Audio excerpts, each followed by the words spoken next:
हमने पिछली क्लास में एमएससी प्रीवियस की पिछली क्लास में हमने रैकी बैक्टीरिया अल्ट्रास्ट्रक्चर पढ़ा था। अब हम साइनोबैक्टीरिया पढ़ेंगे।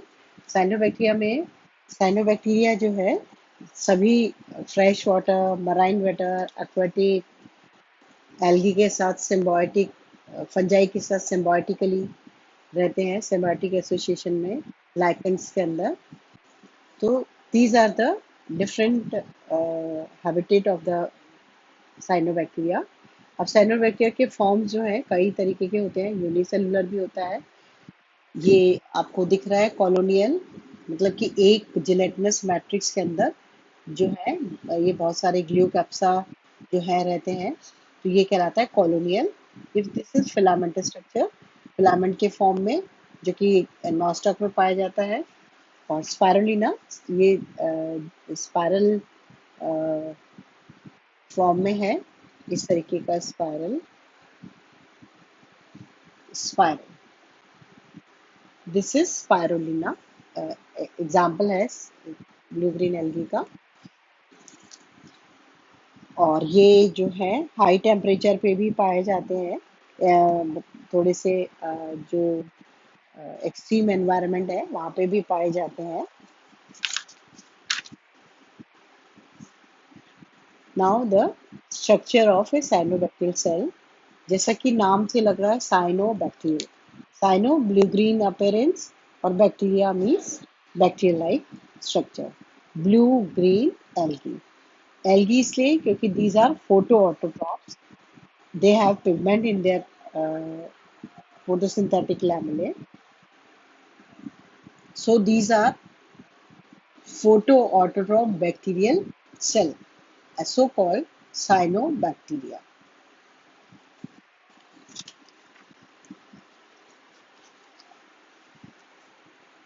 Now cell structure, इसमें जो है ये सेल के चारों तरफ एक म्यूसिलेजिनस शीट होती है।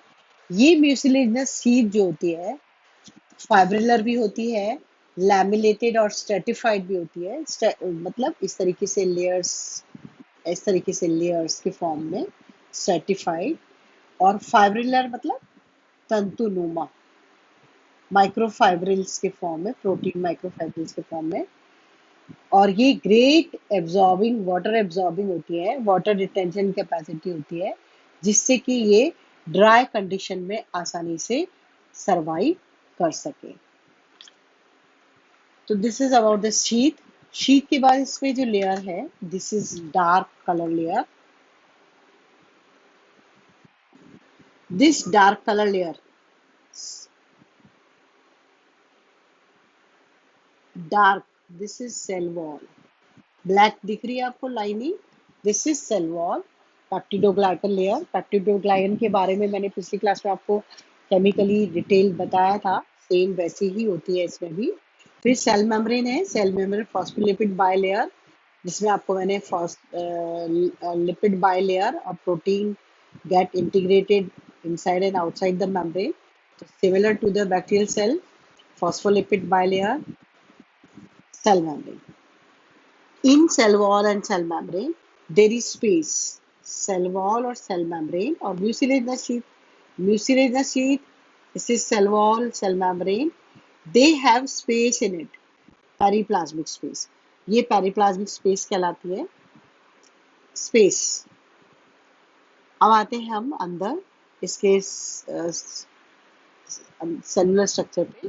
तो इसमें जो है आपको चारों तरफ पेरिफेरल सरफेस में आपको थाइलोकॉइड्स दिख रहे हैं, थ्रेड लाइक थाइलोकॉइड्स। ये जो है पेरिफेरी में फैले हुए रहते हैं, और बीच में ये centroplasm, this is periplasm and this is centroplasm. इसमें बिल्कुल न्यूक्लियस जो है बिल्कुल बैक्टीरियल सेल जैसा होता है और न्यूक्लियोइड कहलाता है, क्योंकि इसमें जो क्रोमोसोमल डीएनए है वो स्कैटर्ड है, so it is called primitive nucleoid. Ribosome 70S तरीके के होते हैं, और इसमें जो है आप ये देख रहे हैं छोटे छोटे राइबोसोम्स। इसमें जो इंक्लूजन बॉडीज होती हैं, इंक्लूजन बॉडीज में carboxysomes, this is carboxysome, and these are cyanophysin granules and these are gas vacuoles. gas vacuoles जो है इन्हें बायोन्सी प्रोवाइड करते हैं जिससे कि ये डूबे नहीं। और इसमें जो है ये कार्बोक्सिलोम जो है ये इसमें इसका ऑक्सी रेस्पिरेशन करने में हेल्प करता है। और inclusion bodies alpha granules, beta granules, ये पॉलीहेड्रल जो है ग्रैन्यूल्स होते हैं। और इसमें जो है क्या कहते हैं ये जो थाइलाकॉइड्स हैं इसमें ग्रैनुलर स्ट्रक्चर्स भी दिखाई देते हैं और ये ग्रैनुलर सब फाइकोबिलोसोम्स कहलाते हैं। फाइकोबिलोसोम्स। और ये फाइकोबिलोसोम्स जो हैं इसके अंदर फाइकोसाइनिन पिगमेंट्स होते हैं और जो कि ब्लू ग्रीन कलर देते हैं, फाइकोएरिथ्रिन और phycocyanin. Alpha beta polyphosphatic structures हैं, अल्फा बीटा पार्टिकल्स। और पिगमेंट्स इसमें chlorophyll A, beta carotene, xanthophyll, lutein, zeaxanthin और बाइली प्रोटीन्स, सी फाइकोसाइनिन और C phycoerythrin. Now reproduction. Reproduction जो है इसमें वेजिटेटिव रिप्रोडक्शन और एसेक्सुअल रिप्रोडक्शन पाया जाता है। वेजिटेटिव में बाइनरी फिजन, जैसा कि नाम से लग रहा है बाइनरी फिजन मतलब सेल दो में डिवाइड होता है। इस तरीके से सेल जो है दिस इज सेल। इसमें जो है पहले न्यूक्लियस डिवाइड होता है, इस तरीके से न्यूक्लियस एलोंगेट होता है, फिर इसमें डिवाइड होता है, फिर इसके बाद इसमें अंदर की तरफ जो है साइटोप्लाज्म बाइफरकेट होता है और इस तरीके से बाइनरी फ्यूजन होता है। फ्रेगमेंटेशन है। फ्रेगमेंटेशन मीन्स फ्रेगमेंट का टूटना। तो इसमें इसका कोई भी पार्ट जो है ये फ्रेगमेंट मान लीजिए, ये फ्रेगमेंट टूट जाता है और ये फ्रेगमेंट पूरा बना देता है, तो इसे हम फ्रेगमेंटेशन कहते हैं। कोई भी पार्ट टूट गया और वो वापस से अपना नया पूरा इंडिविजुअल बना लेता है। Now comes to the asexual reproduction. Asexual reproduction में इसमें कई तरीके के स्पोर्स बनते हैं, endospore, exospores, akinetes. These are the different spores found in cyanobacteria. Endospore जो है जैसे कि इसमें आपको दिखाई दे रहा है एंडोस्पोर, एंडो मीन्स अंदर की तरफ बनने वाला। तो इसमें कोई मान लीजिए ये फिलामेंटस स्ट्रक्चर है, इस फिलामेंटस स्ट्रक्चर में जो साइटोप्लाज्म है ये एक जगह इकट्ठा होना शुरू हो जाता है, कंडेंस होने लग जाता है। ऐसे कंडेंस हो गया, maybe in the centre, maybe at the end. तो if it is in centre तो इट इज सेंट्रल एंडोस्पोर। ये इकट्ठा हो गया, इकट्ठा होने के बाद इसका कंडेंस हो गए साइटोप्लाज्म यहाँ पे। फिर ये अपने चारों तरफ बहुत thick layer, 3 thick layer develop कर लेता है और ये जो है कहलाता है एंडोस्पोर।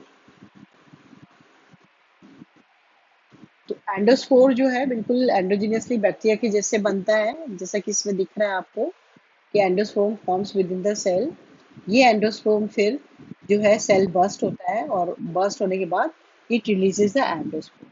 और ये एंडोस्पोर फिर जो है डिस्पर्स होने के बाद जर्मिनेट होता है, थोड़ा सा फूलता है और फूलने के बाद इसमें जो है इसकी वॉल ब्रोकन होती है और इस स्पोर्स जो है नेचर में रिलीज हो जाते हैं और ये फिर जर्म ट्यूब बना के और जो है अपना प्लांट बॉडी बना देते हैं। ऐसे ही एंडोस्पोर की जैसे ही नैनोसाइट्स भी बनते हैं। नैनोसाइट्स जो होते हैं ये भी एंडोजिनसली बनते हैं, लेकिन जब नैनोसाइट्स बनते हैं तो पेरेंट सेल की साइज में कोई भी अंतर नहीं आता है। जब एंडोस्पोर बनते हैं तो एंडोस्पोर में थोड़ा सा ये साइज में बड़ा होता है मतलब this is a parent cell. तो यहाँ मान लो एंडोस्पोर बन रहा है, तो ये एंडोस्पोर बन जब बनना शुरू होता है तो ये थोड़ा सा बड़ा होता है। सेल इनलार्जेस इन साइज, जबकि नैनोसाइट में जो है आ, ये साइज नहीं बड़ी होती, ये कंडेंस होता है और यहाँ पे थिक वॉल बन जाती है, तो दिस इज नैनोसाइट। और ये ऐसे बड़ा बनता है तो दिस इज एंडोस्पोर्स। तो these are the spores form in the cyanobacteria. ये this is the structure endospore, exosporium, this is exosporium, green जो लेयर दिख रही है आपको इसमें, ये एंडो मीजोस्पोरियम, ये वाली एंडोस्पोरियम।